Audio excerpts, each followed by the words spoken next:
What's up guys? Welcome back to another MXA tested video. Today we have the 2025 YZ250 two-stroke.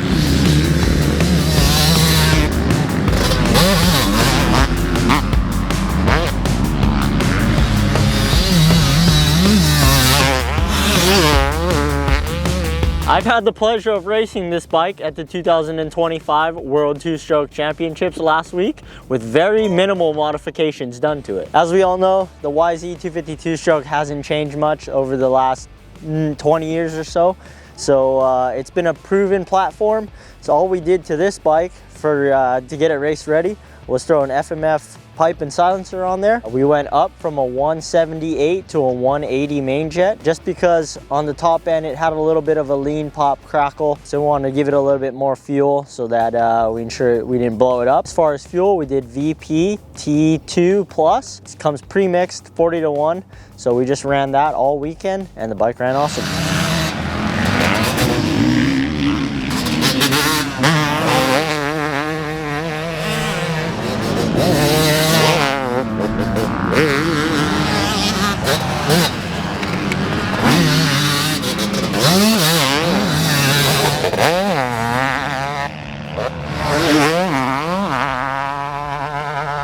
All right, as far as gearing goes, we went down 2 teeth in the rear from the stock 50 to a 48.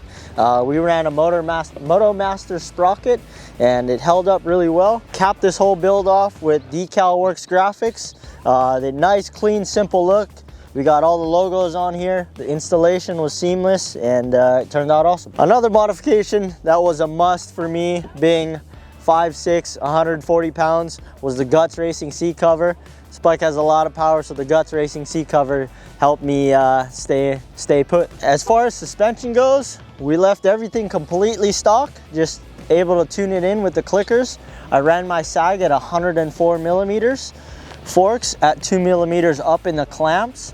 My compression was at 12, rebound at 14. On the shock, high speed compression at 1 1/4 turns out, low speed compression at 10, and rebound at 14. That was my sweet spot that I ended up with. The stock suspension on these Yamahas are so great out of the box. Just takes a little bit of fine tuning with the clickers and it works really well here at Glen Helen. All right, one thing that I personally love about the Yamaha YZ250 two-stroke is that it's still got a carburetor on it. Tuning the carburetor is super seamless. Compared to these fuel injected bikes nowadays, you got to get them all remapped and whatnot. But these carbureted bikes, tilt the carb sideways, change your jets, and you can tune it to how you want. For me, I went from the 178 to the 180 main jet, just to give it a little bit more fuel on top. We had a little bit of a lean pop crackle once we put the exhaust system on. That went away with the 180 main jet, and the bike ran awesome.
So it's been a while since I rode a YZ250 two-stroke.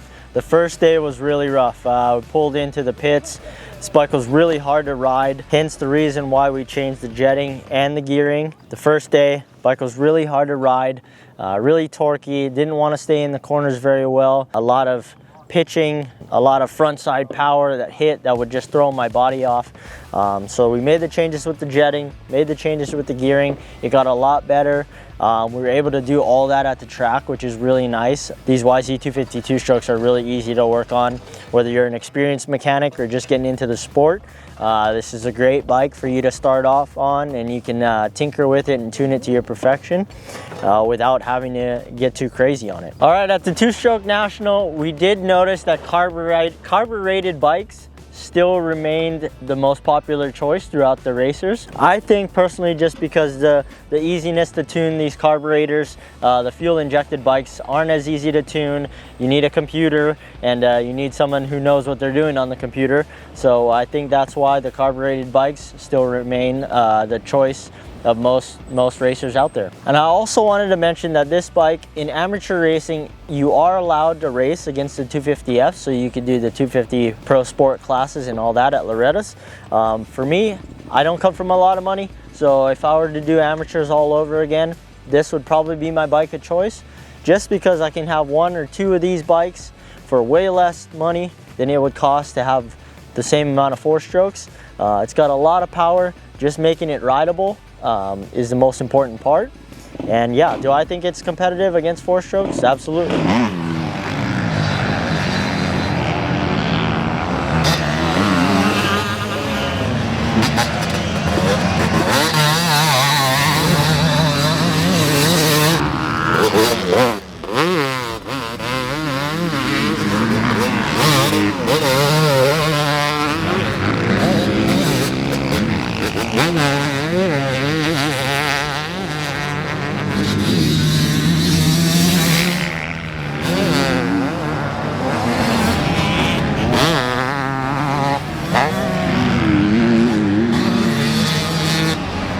All right, so with the little bit of modifications that we did, the jetting, the fuel, the gearing, the FMF exhaust system, I was able to go 1-1 in the 30 expert class, as well as 10-10 for 9th overall in Open Pro.